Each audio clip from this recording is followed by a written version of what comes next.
Hi friends, welcome back to my YouTube channel. ನಾನಿವತ್ತು ಮೆಂತ್ಯ ಸೊಪ್ಪಿನ ಚಪಾತಿನ ಹೇಗೆ ಮಾಡೋದು ಅಂತೇಳಿ ನಿಮ್ಮ ಜೊತೆ ಶೇರ್ ಮಾಡ್ತಾ ಇದ್ದೀನಿ.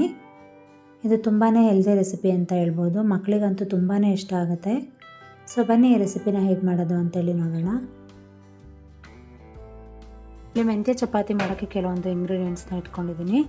ನಾನಿಲ್ಲಿ 3/4 ಬೌಲಷ್ಟು ನಾನಿಲ್ಲಿ ಗೋಧಿ ಹಿಟ್ಟನ್ನು ತೊಗೊಂಡಿದ್ದೀನಿ. ಮಾಡುವ ಟೆಸ್ಟು ಮೆಂತ್ಯನ ತೊಗೊಂಡಿದ್ದೀನಿ. ಇದು ಮೀಡಿಯಮ್ ಸೈಜ್ ಕಟ್ಟು. ಹಾಗೆ ಸ್ವಲ್ಪ ಕೊತ್ತಂಬರಿ ಸೊಪ್ಪು, ರುಚಿಗೆ ತಕ್ಕಷ್ಟು ಉಪ್ಪು, ಹಾಗೆ ನಾನಿಲ್ಲಿ 1 ಟೇಬಲ್ ಸ್ಪೂನಷ್ಟು ಬಿಳಿ ಎಳ್ಳನ್ನು ತೊಗೊಂಡಿದ್ದೀನಿ. ಇದನ್ನು ಸ್ವಲ್ಪ ಹಾಗೆ ಫ್ರೈ ಮಾಡ್ಕೊಂಡಿರೋ ಅಂಥದ್ದು. ಹಾಗೆ ನಾನಿಲ್ಲಿ 1/4 ಟೇಬಲ್ ಸ್ಪೂನಷ್ಟು ಜೀರಿಗೆ ಪುಡಿನ ತೊಗೊಂಡಿದ್ದೀನಿ. ಸ್ವಲ್ಪ ಎಣ್ಣೆ, 1 ದೊಡ್ಡ ಕ್ಯಾರೆಟ್ನ ಈ ರೀತಿಯಾಗಿ ಸಣ್ಣದಾಗಿ ತುರ್ಕೊಂಡಿದ್ದೀನಿ. ಹಾಗೆ ನಾನಿಲ್ಲಿ 6 ಹಸಿಮೆಣಸಿನ್ಕಾಯಿನ ತೊಗೊಂಡಿದ್ದೀನಿ. ಇದು ಚಿಕ್ಕ ಮೆಣಸಿನ್ಕಾಯಿ. ಸೊ ಇದು ಚಿಕ್ಕ ಮೆಣಸಿನ್ಕಾಯಿ ಸ್ವಲ್ಪ ಖಾರವಾಗೇ ಇದೆ, ಹಾಗೆ ಟೇಸ್ಟ್ ಕೂಡ ತುಂಬಾ ಚೆನ್ನಾಗಿದೆ. ಸ್ವಲ್ಪ ಕರಿಬೇವು ಸೊಪ್ಪು, ಸ್ವಲ್ಪ ಶುಂಠಿ, ಹಾಗೆ ಒಂದು ಸ್ವಲ್ಪ ಬೆಳ್ಳುಳ್ಳಿನ ತೊಗೊಂಡಿದ್ದೀನಿ. ಸೊ ಬನ್ನಿ ಈಗ ಹೇಗೆ ಮಾಡೋದು ಅಂತೇಳಿ ನೋಡೋಣ. ನಾನಿಲ್ಲಿ ಏನು ಸೊಪ್ಪು ತೊಗೊಂಡಿದ್ದೆ, ಮೆಂತ್ಯ ಸೊಪ್ಪು ಹಾಗೆ ಕೊತ್ತಂಬರಿ ಸೊಪ್ಪಲ್ಲಿ 3/4 ಭಾಗದಷ್ಟು ನಾನು ರುಬ್ಬೋಕ್ಕೆ ಅಂತೇಳಿ ಎತ್ತಿಟ್ಟಿದ್ದೀನಿ. ಹಾಗೆ 1/4 ಭಾಗದಷ್ಟು ನಾನಿಲ್ಲಿ ಸಣ್ಣ ಪೀಸಸ್ ಆಗಿ ಕಟ್ ಮಾಡ್ಕೊಂಡಿದ್ದೀನಿ. ಅಂದರೆ ಬಾಯಿಗೆ ಏನಾದ್ರು ಸಿಕ್ಕಿದ್ರೆ ಮಕ್ಕಳಿಗೆ ಇಷ್ಟ ಆಗೋದಿಲ್ಲ ಅನ್ನೋ ಕಾರಣಕ್ಕೆ ನಾನಿಲ್ಲಿ ರುಬ್ಬಿ ಮಾಡ್ತಿರೋ ಅಂಥದ್ದು. ಸೊ ನೀವು ದೊಡ್ಡವ್ರಿಗೆ ಮಾತ್ರ ಕೊಡ್ತೀರಾ ಅಂತ ಏನಾದರೂ ಇದ್ದರೆ ನೀವು ರುಬ್ಬದಲ್ಲೇ ಕಟ್ ಮಾಡಿ ಕೂಡ ಈ ಮೆಂತ್ಯ ಪರಾಟನ ಮಾಡ್ಬೋದು. ಸೊ ನನ್ನ ಮಗುಗೆ ಕೊಡ್ತಿರೋದ್ರಿಂದ ಅವನು ಬಾಯಿಗೆ ಏನಾದ್ರು ಸಿಕ್ಕಿದ್ರೆ ಅದನ್ನ ಉಗಿತಾನೆ, ಹಾಗಾಗಿ ನಾನು ರುಬ್ಬಿ ಮಾಡ್ತಿರೋ ಅಂಥದ್ದು. ಸೊ ಈಗ ಏನು 3/4 ಭಾಗದಷ್ಟು ಇಟ್ಕೊಂಡಿದ್ದೀನಲ್ಲ ಸೊಪ್ಪು, ಅದು ಹಾಗೆ ಹಸಿರು ಮೆಣಸಿನ್ಕಾಯಿ, ಕರಿಬೇವಿನ ಸೊಪ್ಪು, ಶುಂಠಿ ಹಾಗೆ ಬೆಳ್ಳುಳ್ಳಿ ಎಲ್ಲನೂ ಕೂಡ ಈ ರೀತಿಯಾಗಿರುವಂತಹ ಒಂದು ಚಿಕ್ಕ ಜಾರಿಗೆ ಹಾಕ್ಕೊಂಡು ಇದನ್ನು ಚೆನ್ನಾಗಿ ರುಬ್ಕೋಬೇಕು. ಹಾಗೆ ಇದಕ್ಕೆ ಸ್ವಲ್ಪ ರುಚಿಗೆ ತಕ್ಕಷ್ಟು ಉಪ್ಪು ಇಟ್ಕೊಂಡಿದ್ವಲ್ಲ, ಅದರಲ್ಲಿ ಸ್ವಲ್ಪ ಭಾಗದಷ್ಟು ಉಪ್ಪನ್ನು ಹೀಗೆ ರುಬ್ಬೋಕ್ಕೆ ಹಾಕ್ತೀನಿ.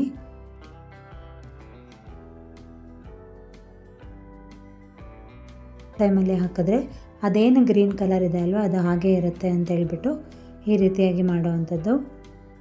ಸೊ ಸ್ವಲ್ಪ ನೀರು ಹಾಕ್ಬಿಟ್ಟು ಇದನ್ನು ಗ್ರೈಂಡ್ ಮಾಡ್ಕೊಂಡು ಬರೋಣ. ಈಗ ನಾನಿಲ್ಲಿ ಚಪಾತಿ ಕಲಸೋಕ್ಕೋಸ್ಕರ ಒಂದು ಪಾತ್ರೆನ ತೊಗೊಂಡಿದ್ದೀನಿ. ಇದಕ್ಕೆ ಇಟ್ಕೊಂಡಿರೋವಂತಹ ಹಿಟ್ಟನ್ನೆಲ್ಲ ಹಾಕ್ಕೊಳ್ತೀನಿ. ಸೊ ಈಗ ಇದಕ್ಕೆ ಏನು ರುಬ್ಕೊಂಡಿದ್ವಲ್ಲ ಮಸಾಲ, ಅದನ್ನೆಲ್ಲ ಇದಕ್ಕೆ ಹಾಕ್ಕೊಳ್ಳೋಣ. ಹಾಗೆ 1 ಸ್ಪೂನ್ನ ಸಹಾಯದಿಂದ ಜಾರಲ್ಲಿರೋ ಅಂತಹ ಪೂರ್ತಿ ಮಸಾಲೆನೂ ಕೂಡ ಇದೇ ಪಾತ್ರೆಗೆ ಹಾಕ್ಕೊಳ್ತೀನಿ.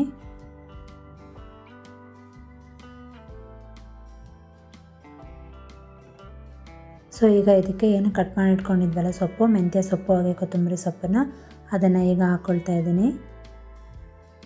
ಸೊ ಹಾಗೆ ರುಚಿಗೆ ತಕ್ಕಷ್ಟು ಉಪ್ಪು, ಹಾಗೆ ನಾನಿಲ್ಲಿ ಬಿಳಿ ಎಳ್ಳನ್ನು ಇಟ್ಕೊಂಡಿದ್ದೇನೆ. ಇದನ್ನು ಸ್ವಲ್ಪ ಫ್ರೈ ಮಾಡ್ಕೊಂಡಿದ್ದೀನಿ. ಆ ಎಳ್ಳನ್ನು ಕೂಡ ಹಾಕ್ಕೊಂಡಿದ್ದೀನಿ. ಹಾಗೆ ಜೀರಿಗೆ ಪುಡಿ, ನಂತರ ಕ್ಯಾರೆಟ್ ತುರಿನೂ ಕೂಡ ಹಾಕ್ಕೊಳ್ತೀನಿ. ಸೊ ಇದನ್ನು ಈಗ ಸ್ವಲ್ಪನೂ ಕೂಡ ನೀರಿಲ್ದಲೆ ಹಾಗೆ ಕಲಿಸ್ಕೋಬೇಕು. ಸೊ ನಾವು ಚಪಾತಿ ಹಿಟ್ಟನ್ನೆಲ್ಲ ಕಲಿಸ್ಕೊಳ್ತೀವಲ್ಲ, ಆ ರೀತಿಯಾಗಿ ಫಸ್ಟು ಸ್ವಲ್ಪನೂ ಕೂಡ ನೀರು ಹಾಕ್ಕೊಳ್ದಲೆ ಹಾಗೆ ಈ ರೀತಿಯಾಗಿ ಮಿಕ್ಸ್ ಮಾಡ್ಕೊಳ್ಳಿ.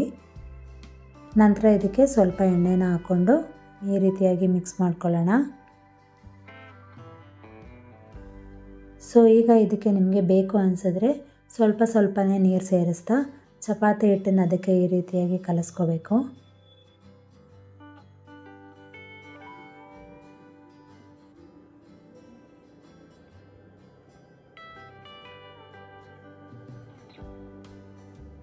ಸೊ ಈ ರೀತಿಯಾಗಿ ಕಲಿಸ್ಕೊಂಡ್ಮೇಲೆ ಈಗ ಇನ್ನೂ ಸ್ವಲ್ಪ ಎಣ್ಣೆನ ಹಾಕ್ಕೊಂಡು ನೀಟಾಗಿ ನಾದ್ಕೋಬೇಕು. ಸೊ ನೋಡಿ, ಈ ರೀತಿ ಆದರೆ ಹಿಟ್ಟು ರೆಡಿಯಾಗಿದೆ ಅಂತೇಳಿ. ಸೊ ಈಗ ಇದಕ್ಕೆ ಒಂದು ಬೌಲ್ನ ಮುಚ್ಚಿ ಒಂದು 10 ರಿಂದ 15 ನಿಮಿಷ ಹಾಗೆ ಬಿಡ್ತೀನಿ.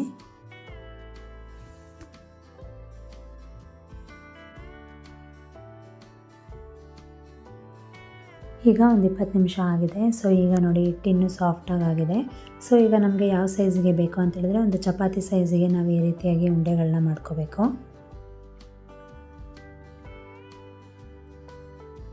ಸೊ ನಿಮಗೆ ಯಾವ ಸೈಜ್ಗೆ ಬೇಕೋ ಆ ಸೈಜಿಗೆ ಉಂಡೆಗಳನ್ನ ಮಾಡಿಕೊಂಡ್ರೆ ಆಯಿತು.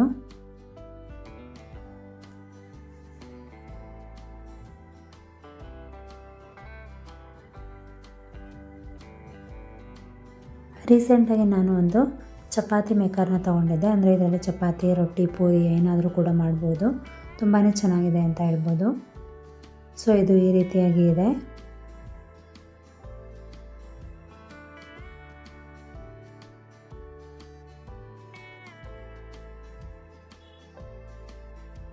ಈ ರೊಟ್ಟಿ ಮೇಕರ್ ಇದೆಯಲ್ಲ, ಇದಕ್ಕೆ ನಾನಿಲ್ಲಿ ಒಬ್ಬಟ್ಟು ಶೀಟ್ನ ಬಳಸ್ತಾ ಇರುವಂಥದ್ದು. ಒಬ್ಬಟ್ಟು ಶೀಟೇ ಆಗಬೇಕು ಅಂತಿಲ್ಲ, ನಾರ್ಮಲ್ ಪ್ಲಾಸ್ಟಿಕ್ ಕವರ್ ಕೂಡ ಆಗುತ್ತೆ.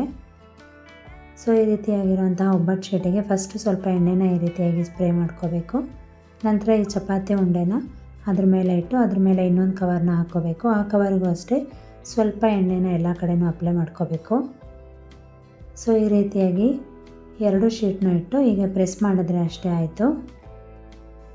ತುಂಬಾ ಈಸಿ, ತುಂಬ ಎಫರ್ಟ್ ಹಾಕಬೇಕಂತೆಲ್ಲ ಇಲ್ಲ, ತುಂಬಾ ಬೇಗ ಆಗೋಗುತ್ತೆ ಅಂತ ಹೇಳ್ಬೋದು.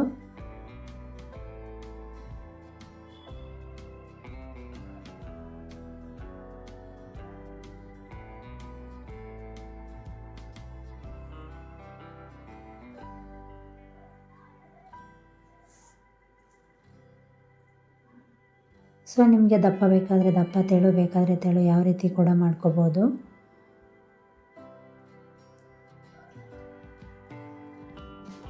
ಸೊ ನೋಡ್ಬೋದು ನೀವು ಹೇಗಾಗಿದೆ ಅಂಥೇಳಿ.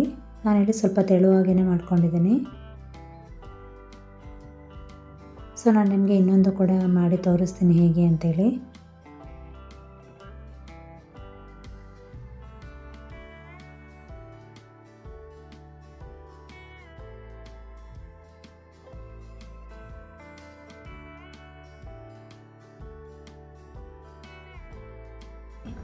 ಜಸ್ಟ್ ಹೀಗೆ ಪ್ರೆಸ್ ಮಾಡೋದಷ್ಟೇ.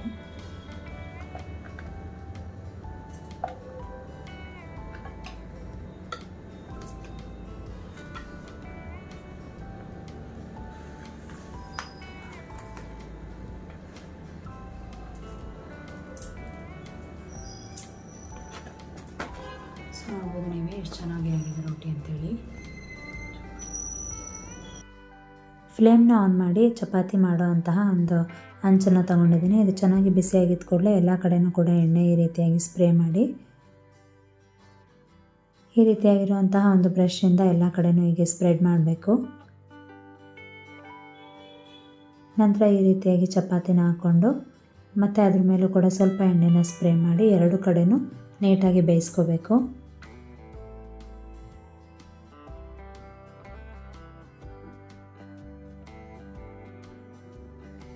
ಸೊ ನಾರ್ಮಲ್ ಚಪಾತಿ ಎಲ್ಲ ಬೇಯಿಸ್ಕೊಳ್ತೀವಲ್ಲ, ಅದೇ ರೀತಿಯಾಗಿ ಬೇಯಿಸ್ಕೊಳ್ಳೋದು.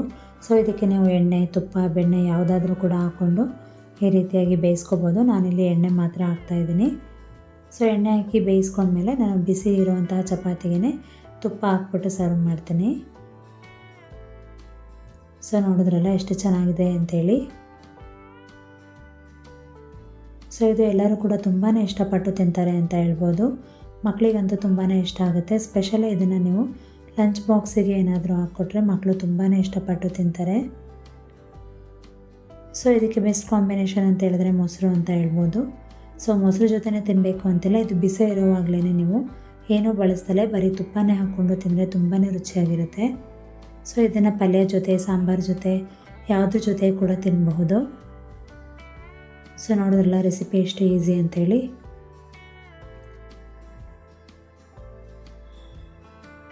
ನಿಮ್ಮೆಲ್ಲರಿಗೂ ಈ ರೆಸಿಪಿ ತುಂಬಾ ಇಷ್ಟ ಆಗಿದೆ ಅಂತ ಅಂದ್ಕೊಂಡಿದ್ದೀನಿ.